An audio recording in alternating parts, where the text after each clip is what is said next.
belangrijkste nieuws uit Curaçao in het Nederland. Access Journaal, vers van de pers.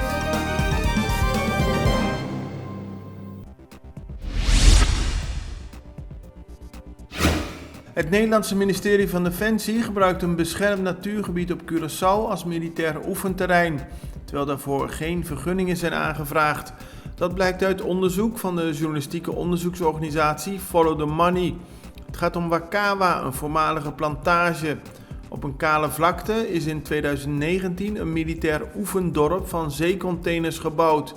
Het is het belangrijkste oefengebied in het Caribisch gebied.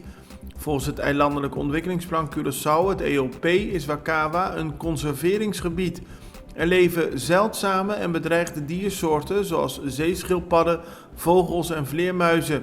Defensie was daarvan op de hoogte, maar heeft toch geen vergunning aangevraagd voor de werkzaamheden en militaire oefeningen op Wakawa. Ouders hebben geprotesteerd tegen de vakken Nederlands en hoofdrekenen van de EVO-toets. Er zat te veel leeswerk in de teksten en dat zorgde voor heel veel stress bij de kinderen. De Extra sprak met verschillende ouders die inmiddels naar Forti zijn gegaan om hun bezwaar kenbaar te maken.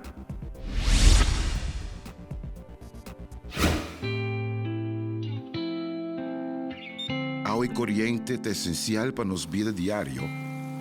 E pensei Aqualectra ta honrar de por servir e de contribuir ao bem-estar duradouro de nossa comunidade. Nós que chamamos danke para cumprir carga sempre conosco. E que outra maneira para mostrar nossa gratidão, oferecendo uma compensação.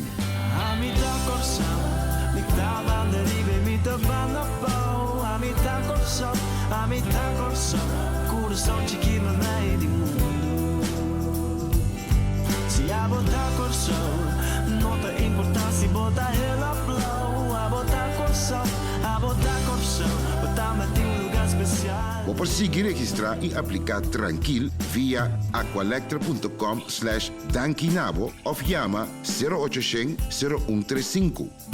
Muito nos te contribui na melhor Curaçao. Colombiaanse media melden dat dit weekend een Curaçaoenaar is opgepakt in verband met internationale drugshandel.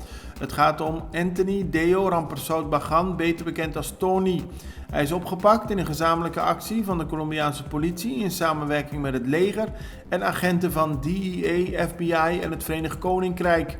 Tony wordt al sinds 2019 internationaal gezocht en staat op de lijst van Interpol. Volgens Colombiaanse media leefde hij een zeer luxueus leven en is hij thuis opgepakt. Op Bandenbouw heeft dit weekend ter hoogte van Rust en Pad een ernstig verkeersongeluk plaatsgevonden. Een man verloor vanwege nog onbekende redenen de macht over het stuur en knalde tegen een lantaarnpaal aan.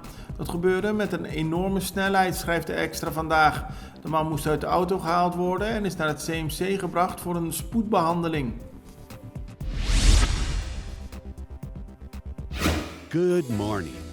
Start your day the right way.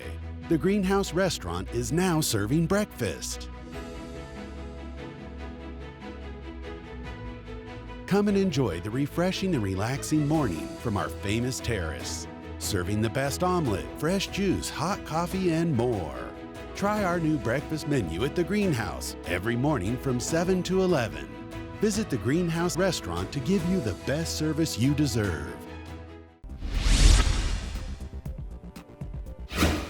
De Extra schrijft vandaag dat een man gisterochtend is verdronken bij Marici, vlakbij Punda.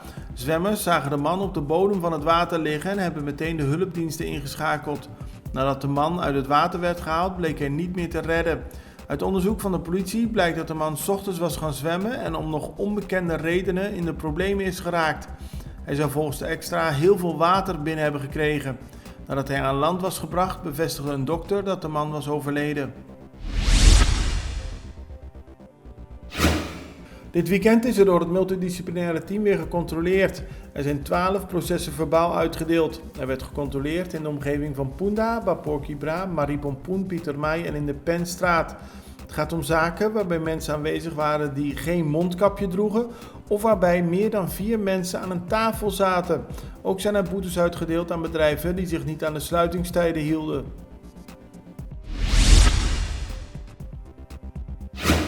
De Curaçaose honkballer Ozzy Albies heeft een goed weekend achter de rug.